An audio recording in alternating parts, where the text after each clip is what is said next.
All right. Worst television announcer for the year of 2017. Josh Matthews, Impact Wrestling. He loves himself. And he calls matches so slow and deliberate. Abyss, the Black Hole Slam. Just like that. Like, it's just very slow and... You're making fun of the guy. You don't know. He could have a breathing issue or something, you know? It's just... It's when you watch wrestling, you don't want to be watching something that's slow and nowadays fans love the kind of the quicker pace, the fast-paced programming, and that goes across the board with all sports, right? So to have somebody call matches like that, it's tough to not want to nod off in the middle of it, but they played around with it and that stuff. I know that for Slammiversary last year, they brought in, what's his name? I think it was, I could be wrong, Peter Rosenthal from the MLB Network.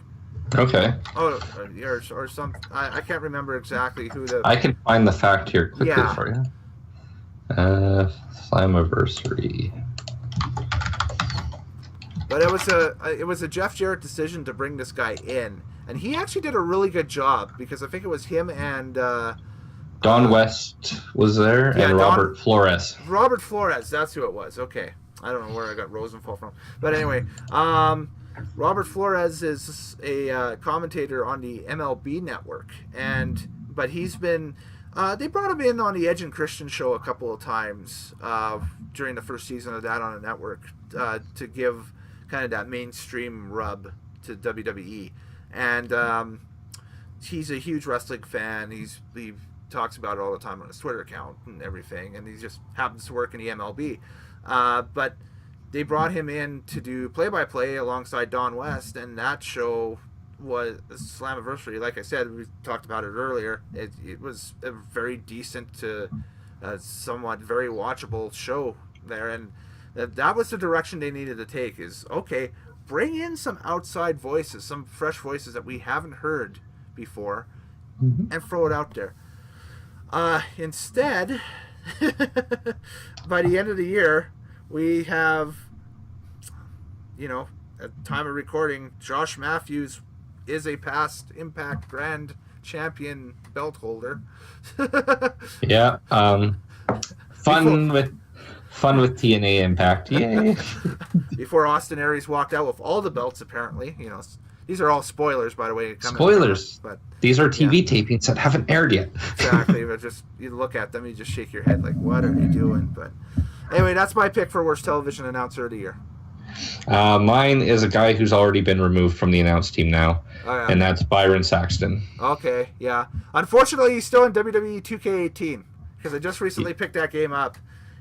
As of the day before recording this with you, and he is all over. And it's the thing is that in that game, Cole does a great line, Graves does a great line. Saxon walks out and is like, I like fruit. And it's like, well, thanks for showing up.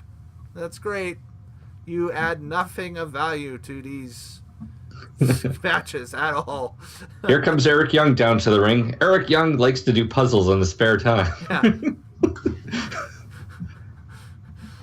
And just the weirdest thing in the world is booking, like, in that game, booking like a match with, like, say the Rock and Roll Express, which you can get as DLC versus, like DIY or something like that. And you just hear Saxon's like, oh, Robert Gibson, he's a fiery young upstart. And it's like,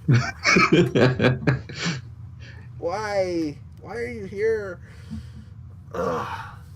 Okay, so those are two really good choices, though. I think the fans can figure out between the two of them, just kind of like, oh, whatever. So. That line just reminded me of Rumble 97 when Carlos Colon came out, and they're like, this young chipper has a bright future ahead of him. Oh, that was Gorilla. Like, that was Rumble 93, yeah. Was it? And he's like 45. Yeah, this young upstart.